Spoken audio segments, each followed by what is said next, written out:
Students, we have completed chapter number first, that is evolution and fundamentals of business. The second chapter which we are going to study, that is forms of business organizations. In this chapter we will see the forms or types of business organisations. अभी तक हमने देखा कि business क्या होता है.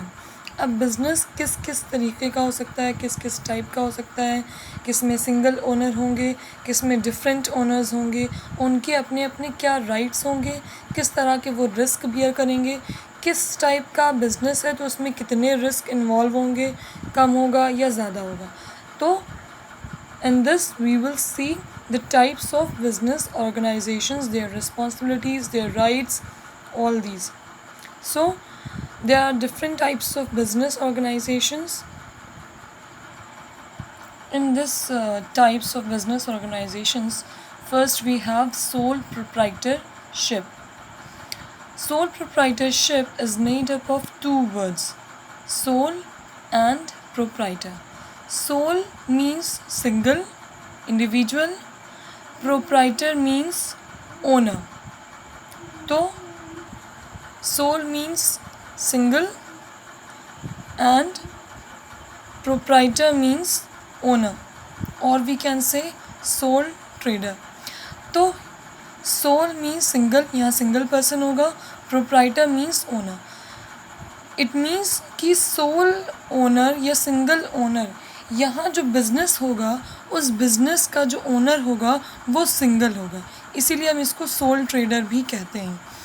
यहाँ सारा बिज़नेस, पूरा जो बिज़नेस होगा उसका ओनर सिर्फ एक इंडिविजुअल, कोई एक सिंगल ही पर्सन होगा. तो what is sole proprietorship?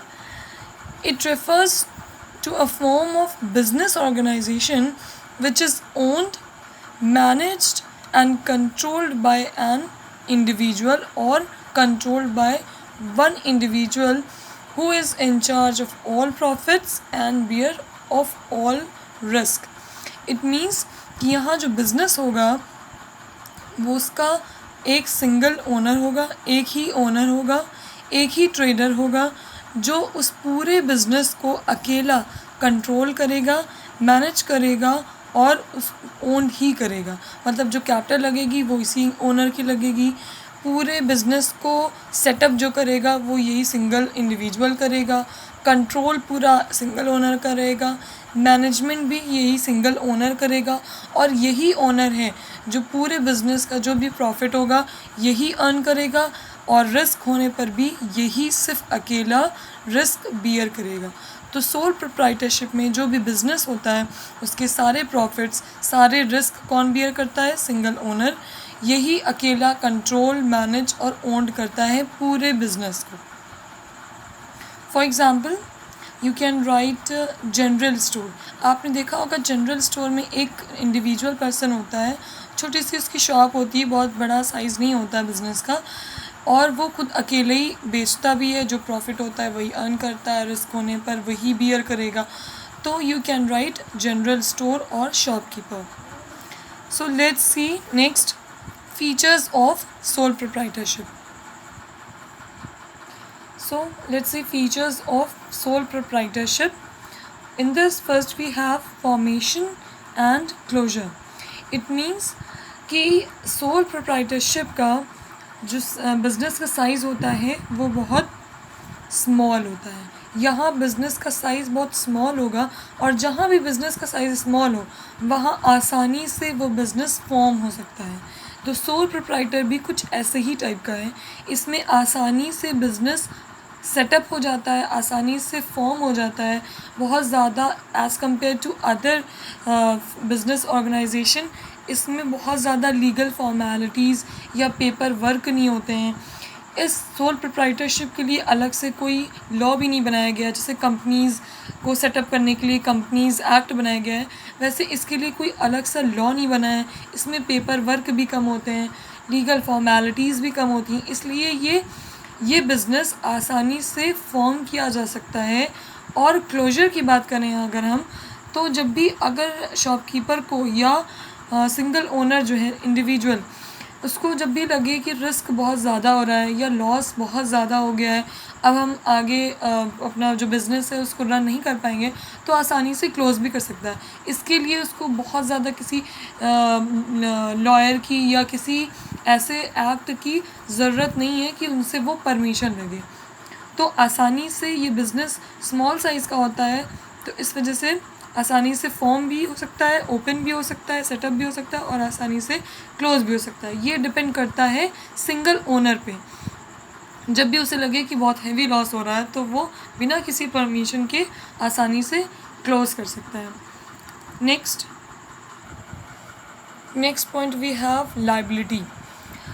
Commerce क्योंकि आप फर्स्ट टाइम पढ़ रहे हैं, तो हो सकता है शायद लायबिलिटी का मतलब आपको ना मालूम हो।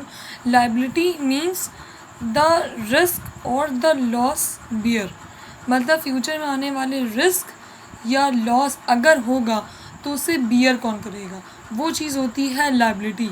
लायबिलिटी जिसके होने के चांसेस हैं और नहीं भी, मतलब होगा तो आपको पे करना होगा और अगर नहीं होगा तो कुछ नहीं है।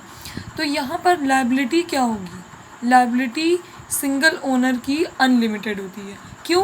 क्योंकि यहाँ पूरे बिज़नेस को होल्ड करने वाला, मैनेज करने वाला, सेटअप करने वाला, कंट्रोल करने वाला सिर्फ सिंगल ओनर है। किसी और सेकंड या थर्ड पार्टी का इसमें इन्वॉल्वमेंट नहीं होता है। इसलिए कभी भी जब हेवी लॉस होगा या रिस्क होकर जब उसे कभी भी हैवी लॉस होगा इस बिज़नेस में, तो पूरा का पूरा बियर कौन करेगा? Single owner. इसीलिए यहाँ पर कहा गया है कि सोल प्रोप्राइटरशिप में लायबिलिटी सिंगल ओनर की अनलिमिटेड होती है।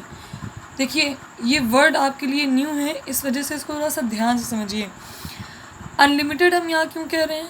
क्योंकि जब भी हैवी लॉस होगा तो पूरा का पूरा सिंगल ओनर को ही बियर करना होगा, कोई सेकंड या थर्ड पार्टी इसमें इन्वॉल्व नहीं हो सकती है।